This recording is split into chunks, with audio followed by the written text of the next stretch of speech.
कृष्णा, आज का हमारा सत्संग श्रीमद् भगवद गीता के दूसरे अध्याय का 62वां 63वां श्लोक।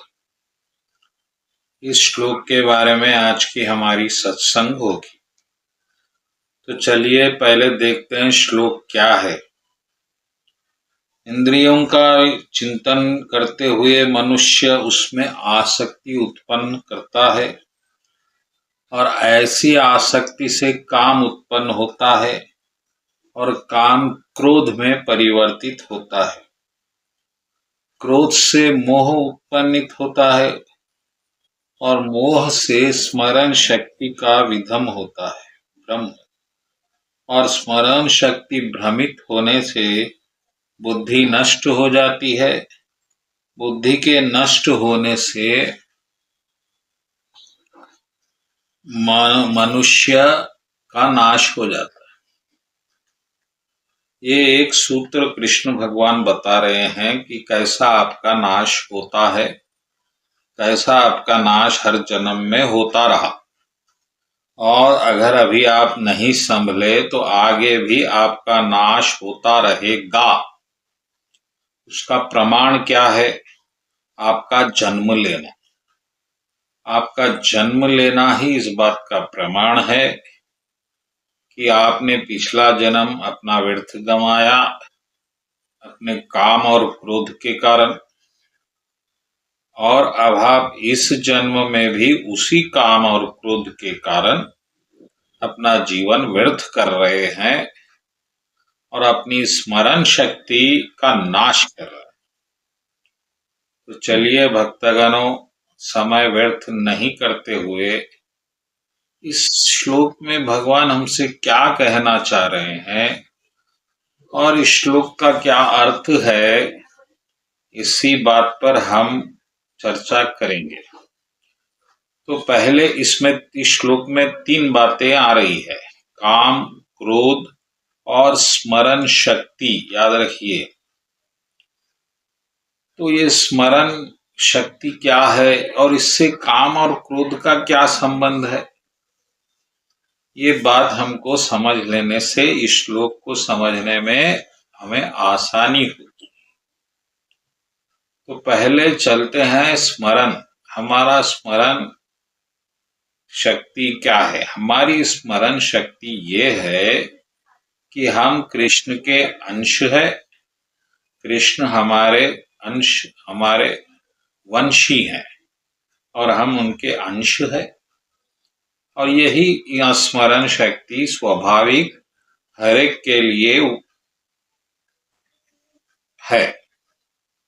लेकिन अब वो स्मरण शक्ति भ्रमित हो गई है और हमने कुछ और अस्तित्व बना लिए कि हम मनुष्य है, पशु है, मनुष्य में ब्राह्मण है, शूद्र है, अमेरिकन है, इंडियन है। ये जो भी आपने बनाया ये आपकी स्मरणता नहीं है, ये भ्रमित है, भ्रमित वह स्मरण है। और इसके विपरीत आपकी स्मरण शक्ति ये है, क्योंकि अस्तित्व यही है या वंशी के वंशज है, तो ये भूलकर आप कुछ और स्मरण रख रहे हैं तो वो भ्रम है। तो अब ये हो गई बात पहली। अब काम और क्रोध का इसमें क्या लेना देना है? काम यानी इच्छा। अब क्योंकि आप प्रभु के अंश हैं तो आपका कर्तव्य है कि आप प्रभु के तत्व से संबंधित ही इच्छा करें, यानी जो प्रभु को पसंद हो, तृप्त करे, वो वही इच्छा करें, क्योंकि आप उनके अंशज हैं। सब बेटे का यह भाव है, कर्तव्य है कि पिता के अनुसार वो पिता के प्रसन्नता के लिए अपनी इच्छा करे और उस इच्छा का निर्वाह करे। तो अब ऐसा ना होते हुए हम कुछ और इच्छा करते हैं जिसका हमारे वंशी के साथ कोई संबंध नहीं है, इसी कारण क्रोध पहले तो काम पैदा होता है, फिर वो काम के अनुमान के अनुसार जब हमारा भाव नहीं चलता तो फिर क्रोध का रूप ले लेता है। जैसा काम के प्रतिरूप आपको पत्नी मिली है और वो अगर इच्छा अनुसार नहीं चल रही है तो फिर क्रोध उत्पन्न होगा। तो इस तरह से काम और क्रोध जो है हमारे स्मरण शक्ति को भ्रमित कर देते हैं और हमें कुछ और पथ पे उलझा देते हैं, किसी और दुनिया में, जहाँ से हम ये भूल जाते हैं कि हम भक्त है, भक्ति हमारा जीवन है। बस यही भक्त भूल हो जाती है और फिर हम जन्म जन्म कुछ काम क्रोध में उलझे रहते हैं, कभी काम में व्यस्त, कभी क्रोध में व्यस्त, कभी इच्छा में व्यस्त, कभी द्वेष में व्यस्त। इसीलिए भगवान कह रहे हैं कि अब ये काम कैसा उत्पन्न हो। विषय इंद्रियों का बार बार स्मरण करने से ये काम उत्पन्न होता है।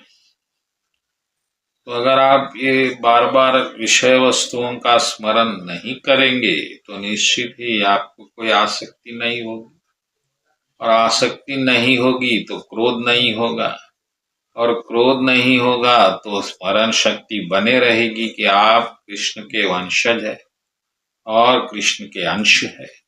आप अंशी है, वो अंशी है, हम अंश है। तो इस तरह से आप फिर अपने स्वाभाविक स्थिति में रहेंगे और आपको कोई इसमें अड़चन नहीं होगी प्रभु भक्ति में। तो इस तरह से इन दोनों चीजों से बचना है, काम और क्रोध। बोलिए कृष्ण कन्हैया लाल जी की जय।